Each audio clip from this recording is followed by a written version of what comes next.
ഇതൊരു മുസ്ലിം സബ്ജക്റ്റാ. ഒരു ചേഞ്ച്. അല്ലായിലെ മരവ്യാപാരിയായ അവറാൻ ഹാജി.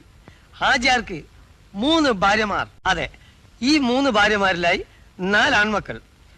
ആദ്യ ഭാര്യയിൽ ഇരട്ട വെച്ച 2 ആൺമക്കൾ ഹസൻ റഷീദ്, രണ്ടാമത്തേതിൽ ഹനീഫ്, മൂന്നാമത്തേതിൽ അസീസ്. അവറാൻ ഹാജിക്ക് വയസ്സായി. തന്റെ ബിസിനസ് കാര്യങ്ങൾ ആദ്യ ഭാര്യയിലെ മൂത്ത മകനായ ഹസനെ ഏൽപ്പിക്കാൻ തീരുമാനിക്കുന്നു. രണ്ടാമത്തെ ഭാര്യ സുഹറാബി വരുന്നു, പ്രശ്നമുണ്ടാവുന്നു. അതാണ് കഥയുടെ മെയിൻ ത്രെഡ്. പണ്ട് ഹാജിയാരും രണ്ടാമത്തെ ഭാര്യയും കൂപ്പിൽ നിന്നും ജീപ്പിലേറി താമരശ്ശേരി ചുരമിറങ്ങി നാട്ടിലേക്ക് വരികയായിരുന്നു. ആ സമയത്ത് ജീപ്പിന്റെ ടയറിൽ ഒരു മുള്ളുകൊണ്ട് സൈഡിൽ ഒരു ദ്വാരം വന്നു. വണ്ടി ഒന്ന് പാളി. ഭാര്യയുടെ അവസരോചിതമായ ഇടപെടൽ മൂലം വലിയൊരാപത്തിൽ നിന്ന് ഹാജിയാർ രക്ഷപ്പെട്ടു. എങ്ങനെ? കൈയിന്റെ ചൂണ്ടുവിരലുകൊണ്ട് ടയറിന്റെ ദ്വാരം പൊത്തിപ്പിടിച്ച് വണ്ടി വീല് കറങ്ങണതിനനുസരിച്ച് തിരിച്ച് തിരിച്ച് തിരിച്ച് ആ സ്ത്രീ ചുരയിറക്കി.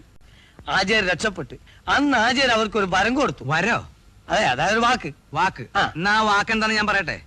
എന്നാ പറയട്ടെ. പറയുന്നു. ഹസനെയും റഷീദിനെയും കാട്ടിലേക്ക് അയക്കാനും അനീഫയെ വീട്ടുപേരനെ ഏൽപ്പിക്കാനും. എടോ, രാമായണം കട്ട് കള്ളക്കഥ ഉണ്ടാക്കണേക്കാളും വേണം തനിക്ക് തൂങ്ങി ചത്തുറോ കാഞ്ഞിര കുറ്റി.